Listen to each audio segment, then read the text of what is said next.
The Tao of Self-Confidence, episode 588. Welcome to the Tao of Self-Confidence, where I share stories of amazing women who have discovered their inner journey to self-confidence. Visit our website at thetaoofselfconfidence.com. Your inner journey to self-confidence awaits.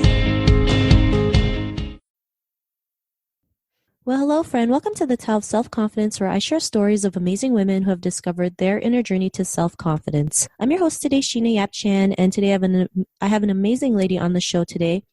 She is the founder and CEO of Upfly and also a career coach, and I'm really excited to have her on and share her story with us today on self-confidence. So without further ado, I'm going to introduce you to Yeonsil Yoo.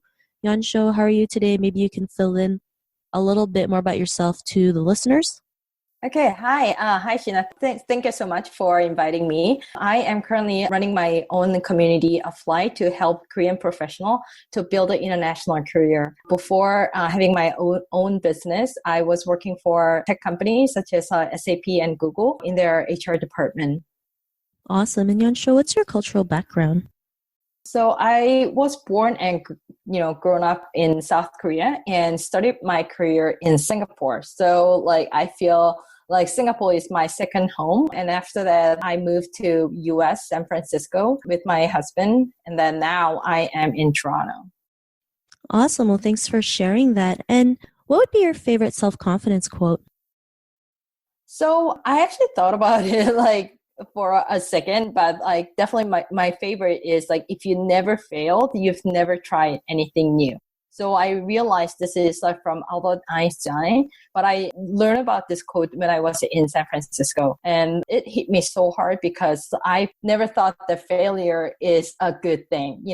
Growing up in Korea, everybody see failure as a bad thing and nobody wants to, fail. But in San Francisco, people are so open to failure and they want to try something new, something different, and they want to come, out of the comfort zone. And that was one of the, biggest culture shock for me. And it definitely hit my entire life.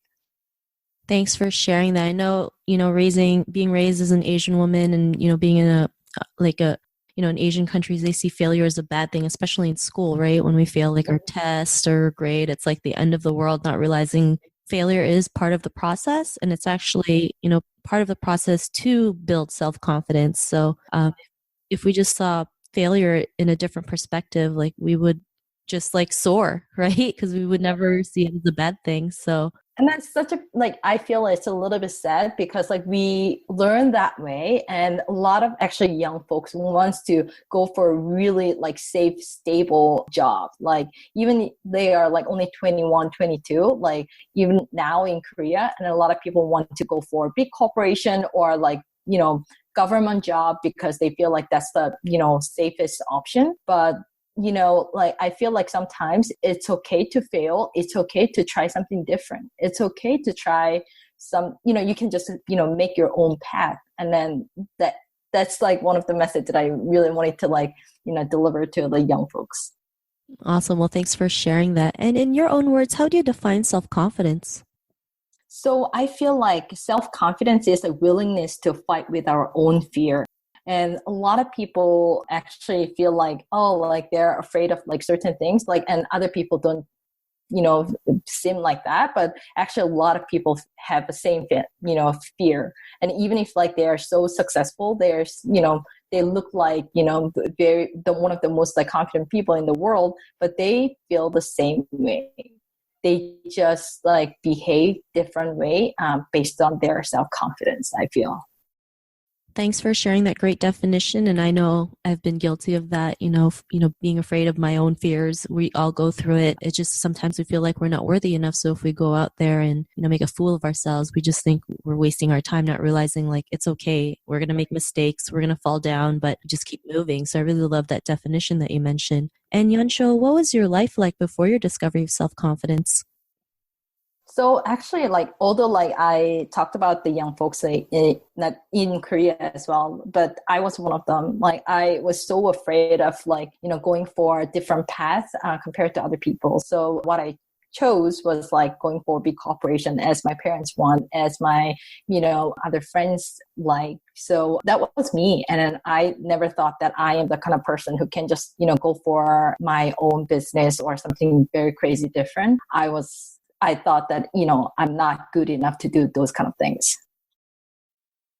Thanks for sharing that. And I think that's something we all can relate to, right? Feeling not good enough, going the safe route, especially when our parents tell us, go to school, get a good job and work at that job for like the rest of your life. And, we have stability. We're set for life. But like sometimes you want something more out of that. You feel like there has to be more to life than this, right? And what was that point in your life when you realized you can go out there and create your own path? What was that aha moment?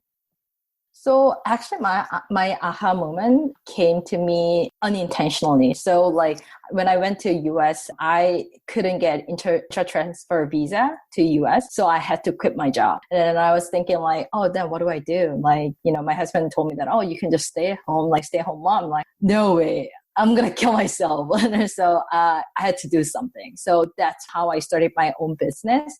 But my first business idea kind of got failed. And I thought that's going to be the end of the world. But actually, it was not. And I got stronger. I learned a lot. And I became completely better person, more confident from that failure. So I thought, oh my God, failure is just a process. It's not the end result. That's how I felt. Thanks for sharing that. I'm glad you're able to see failure as something positive versus something negative, right? And, because you were able to see failure as part of the process to your journey of self-confidence, what's your life been like now? I don't know. Maybe it just, I would have just like quit my, first product idea. And then I would have just, go for MBA or school, like, master degree or something to just get another corporate job. I would have done that. Or I could have become just a housewife. But I don't know, like I feel like now I'm a lot happier than that kind of choices. Thanks for sharing that. I love how you mentioned how, you're much happier with the choices you make, right? Especially as Asian women, we're so afraid to make our own decisions because like, we're afraid of failure. We're afraid something bad might happen. But, what if something good can happen? Like with you decided to create your own business. It wasn't a walk in the park. Like you mentioned, your first product failed, but you kept moving and, you're a lot happier than you were working at a big corporation. And, to the woman who's listening to your episode, she may be in her own journey of self-confidence. What would be that one tip you would give to her? So like, I know like, I've been there, right? And everyone should know that, everyone is no better than you and everyone doesn't know the answer. So everyone actually is figuring out after knowing the fact, I mean, you might feel a lot better. And like, it's not only you, everyone is just like, they have no idea what's going on. So like, don't feel pressure that you have to find the answer. Then just go with the flow and then just try little by little and then just like iterate as you go. So that's going to be the only way that you can find your own path along the way. Thanks for sharing that. And, I love that you mentioned like it's your own path. You can figure it out along the way, right? We're so programmed to like figure everything out first before doing something, which really paralyzes us to take action. But just taking action and just figuring it out, course correcting it makes it a lot better, right? Because we just take action regardless of what the results are. So I'm really glad you mentioned those tips. And if our listeners wanted to get to know a little bit more about you and what you do, is there any links or social media profiles we can connect with? Yeah, I'm pretty active on LinkedIn. So you can just like search my name, Yeonsil Yoo, Yeonsilyoo. And there are not that many Yeonsil Yoo. And then I think I'm one of two or something. Feel free to connect. Yeah. Awesome. Well, thanks for sharing that. And to our listeners, if you want to connect with Yeonsil, you can also head on over to the taoselfconfidence.com and search for Yeonsil's name. Her show notes will pop up along with everything else that we talked about. And I really just want to thank Yeonsil for taking the time to share her story and tips with us on self-confidence. So thank you so much. Thank you. Not a problem. It was really great having you on the show. And to our listeners, be on the lookout for another new episode of another amazing woman's journey to self-confidence. And we'll talk to you soon. Bye for now. Bye. Thank you for tuning in to another amazing episode of The Tao of Self-Confidence. Get your free audiobook by visiting our website at thetaoofselfconfidence.com. Your inner journey to self-confidence awaits.